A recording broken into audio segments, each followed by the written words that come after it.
you have to know what you're striving for. It's very important to get out there and have different experiences and being exposed to different wrestlers of different levels. I would go out. I remember we would go out to South Carolina or PA and all these states, and guys would be ranked in the country, but they were different kind of wrestlers. They were only top wrestlers. So if I don't go on bottom, I probably won't have any trouble with that guy, and I would beat those guys. But go to the other side of the country, California, those guys were super good on their feet. Those guys would tear us up, and they weren't even ranked in the country. So, So you would say is your wrestling partners is very, very important. oh, super important. The room that you're in, and just the experiences that you have in that room, the positions that you get to get put in. If I don't wrestle nobody that ever throws in practice, and I get into a match with a thrower, I probably get put on my head. So that's just the difference, I think.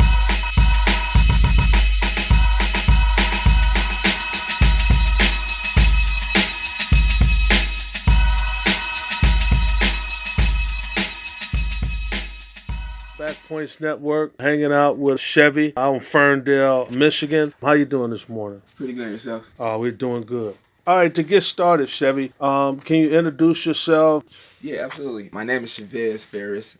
My mom kind of showing that up when I was a kid. Named me Chevy.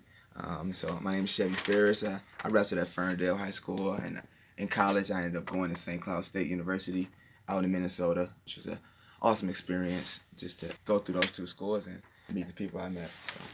That's what's up. That's what's up. My son Corey has the next question for Will you. you talk about how you first got introduced into the sport of wrestling? Yeah, for sure. So I was pretty much put into wrestling by just seeing my cousins and all those guys wrestling, and just guys in the neighborhood that were good at wrestling, and just wanted to kind of be like them. And also, on the other hand, I only played football in the summer, and in the winter, my mom wanted me to get out of the house, and I needed something to do, man, just to stop running around the neighborhood in the wintertime, and she wasn't going to have it. So when I was about 9 or 10, I kind of got put into the sport. That's what's up. Now, do you remember some of those guys that inspired you? Do you remember their names? Yeah, for sure. I mean, of course, my cousin. I have my cousin David Morgan, who was one of the best wrestlers in Michigan history. And I would always watch him when I was a kid. Just by ended up mistakenly falling into a tournament, just being able to see him. And also my cousin Ian Reeves. He was a big time football player, but he always had to wrestle during the wintertime just to keep his body up and just become a better football player. It always helped him. So once I seen those guys competing at a high level, I always knew that I always wanted to be kind of like those guys, especially in high school sports. That's what's up. Now, you played football too? I did. Okay, what position in football did you play? I played cornerback, or I played cornerback and quarterback. I ended up going second team All-State at corner. Yep. So that was pretty cool. I also played quarterback on offense. Good. That was an awesome experience. I loved football a little bit more in high school, but wrestling I was a little bit better at. So. That's what's up. Tell us a little bit about your high school career. Can you start with your freshman year? Do you remember how that went for you? Yeah, absolutely. I think I didn't. Of course, no one comes to high school and killing everybody. Actually, some kids do, but we'll probably get to that eventually. But I just think that my freshman year, I was more inconsistent. I wasn't thinking about the sport as the way I needed it to. I wasn't thinking about any sport the way I needed it to. I wasn't as focused. I think I ended up going maybe 16 and 18 as a freshman, so I lost maybe 18 matches, which is a lot to me. Made it to the regional blood round match. Lost that match to a kid that was nowhere near as good as me, I believe, that day. And just being inconsistent and not practicing hard, it came back to bite me. Do you remember your sophomore year and how that went for you? Yeah. So my sophomore year, I had the luxury of practicing with Ryan Watts every day, and he kind of was the first guy to make me go hard every single day. Just being his practice partner and knowing his goals, I had to come in the room every day and be ready to go, and at least be ready to go live goals. So because he would try to kill me. Okay, and for our listeners, can you bring them up to speed as far as a little bit of background on Ryan Watts? Who was he and what did he end up doing? Yep. So that was my high school teammate. He just started maybe 8th grade, and that guy was probably the hardest worker I've ever met in my life. He not day and night nonstop worked and went from being a under 500 wrestler to making it to state finals, and also going to Michigan State and making it to nationals round of 16. He's a really good wrestler, and he was pretty much one of the guys that pushed me. Okay, now moving forward to your junior year. Do you remember your junior year and how that went for you? Yep, my junior year, just coming off my sophomore year. My sophomore year, I was able to end up placing in states, and that was able to open doors for me, just to make other teams and be around better wrestlers, and just expose me to what was the level of wrestling that I needed to be at to win a state title. That's awesome. Now, do you remember, when you compare your freshman and sophomore year to your junior year, what was the change you think that was? I know you said working with, going live with Ryan Watts a lot.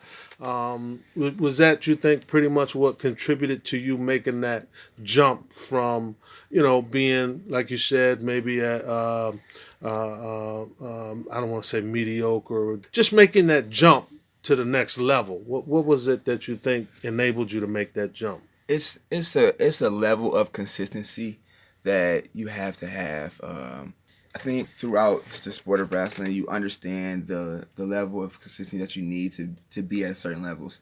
To be at a high school level, you have to at least come and practice every day and take it serious. And that was one thing I did not do when I was a freshman. I just didn't take the sport serious. I was more so involved in everything else outside of wrestling. And my sophomore year, I was able to completely take it serious, at least during season, after football, and because I had a partner that at least when I was in practice, he was going to make me go hard. So that's what's up. My understanding is your senior year kind of went down in history in terms of Ferndale, in terms of really being on the map. Do you remember that year for you? I think so. I wouldn't say it put us on the map or anything, just because we had historically, I think we had went 20 years with an all-state wrestler, and that was actually, maybe it was historic. That was the last time we had that was the last consistent all-state wrestler that we had. That was you? Yes, it was me. Right. I think I was the 20th. It was 20 years in a row. Okay. And starting with David, and I was the last one. It went from 1992 to 2012. So that was pretty awesome. What do you remember about that year? Did you experience any adversity throughout the year, or was it a situation where you just came in ready to rock and roll as a senior and you just wasn't having it? Unfortunately, I was whooping everybody, and I wasn't prepared for the tough matches when it was time, because once again, that consistency thing. You have to come in every day and wrestle the exact same way every single match. And when you're not ready for that kind of stuff, it's going to come back to bite you. When you're not preparing for that kind of stuff, it's going to come back to bite you. I think I had 2 losses that year. I lost in the county finals and ended up losing in the state finals. Okay. Yeah. Yeah. Now, do you remember who those learning experiences were? Oh, absolutely. I lost to Drew Garcia in county finals. In overtime, he took me down. Just not going as hard, just not practicing as hard. I wasn't fully conditioned, and he got me. And then in the state finals, there was a guy named Taylor Massa, which he capped off his career with me. That's what's up. Now, moving forward, you mentioned Taylor Massa, and you're one of the guys that got in there with him, and he did cap off, like you said, an illustrious high school career. I think he went undefeated throughout his whole high school career. What do you remember about that match? Was Taylor Massa the toughest guy that you had ever wrestled at that point? And what kind of stuck out about that match to you? Well, first in the beginning, I started out the season ranked #1, and I was under the impression that Taylor would be going a different weight class, and that I would be a state champ at the end of that year. And I kind of had believed in my head that he wasn't going to go to the same weight class. But once it did end up happening, I didn't have the right mindset to work harder and to try to get to that level. Instead, I think that I kind of listened to everybody, and I believed that he was unbeatable as well. And unfortunately, I went into that match with a wrong mind state. So That's interesting. That's interesting. So, what would you say to another young wrestler coming up? That's in Ferndale or anywhere that's been inspired by your journey, and they're coming up into that same type of situation where maybe they look on the chart and they see so and so, and everybody's talking about them. What would you say? How would you advise them to approach that situation? You wrestle every match the same, man. You go out there and you wrestle as hard as you can. You're not competing against anybody. You're competing against yourself. And when you can get to that level where you're going as hard as you can every single time, and there's no regrets,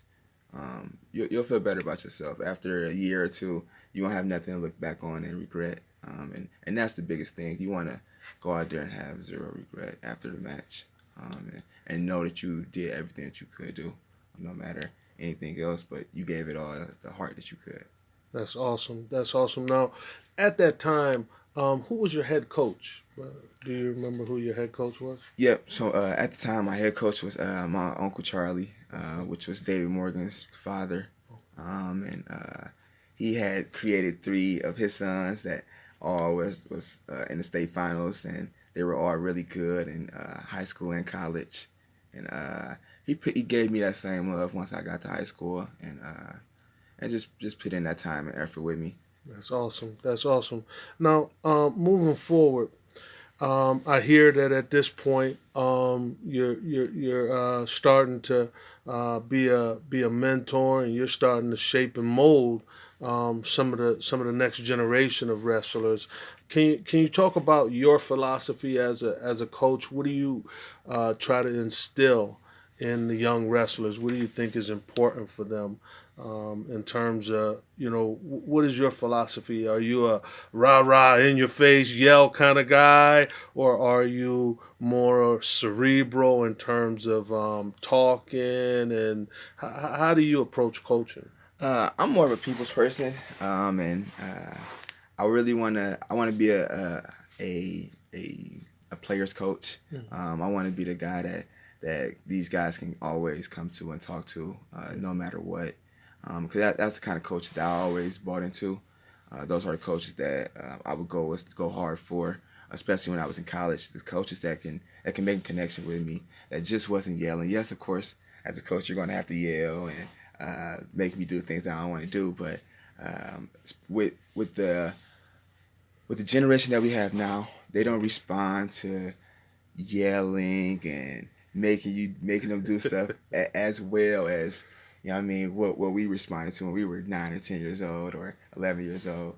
These kids now, they don't respond to that kind of stuff. So I kind of have to have a different approach and make those guys want to do it. I don't think anybody should be doing the sport of wrestling if they are not 100% into it. And that's what I try to get those guys to believe, that, man, when we come in here and we step on this mat, we're a different person. We need to put 1,000% to this, and we're going to get good things out of it. That's awesome. Now, one more thing about your coaching philosophy. Let's say a novice comes to you, and they want to set up some sessions, some private sessions. Maybe they want to book some private sessions with you or something like that.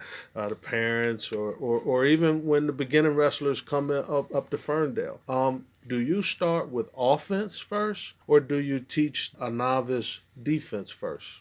So fortunately, I was able to coach down at Thoroughbred Wrestling Academy down in St. Louis, and spend time with Ben Askren and guys like that down there. And the first thing those guys teach that I kind of picked up on is stance and motion, and we go over that.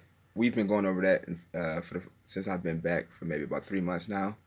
And I have not taught too much other than stance and motion. And stance and motion is going to go both ways. It's going to go offensive and defensive. If you can move your hands and move your feet consistently the entire 6 to 7 minutes of a match, you're going to put yourself in a better position to score points on defense and offense. So that's one of the biggest things that I kind of teach. I want those guys to be offensive. Just go out there and try to score points. But stance and motion and everything's going to come off that. That's awesome. That's awesome. We appreciate your time, Chevy. In closing, let's say the guys. We're in February now. For the youth guys and as well as the high school guys, they're getting close to getting ready for states and regionals and districts, all of these kind of things. If you were to say something to them, in terms of giving them some advice in terms of their preparation leading up to it, what would you say? Just to focus on your match. You wrestle as hard as you can every single match, and be consistent. Don't never wrestle down in your competition. Never wrestle up to your competition. You wrestle the exact same match every single time. Go hard, and just have heart. Always have heart, and every match is never a match that's determined before the match. Everybody put their pants on the same way, and you have to go through the exact same thing every single match. Same routine, same mindset, and just be ready. That's what's up. That's what's up. We appreciate your time, Chevy.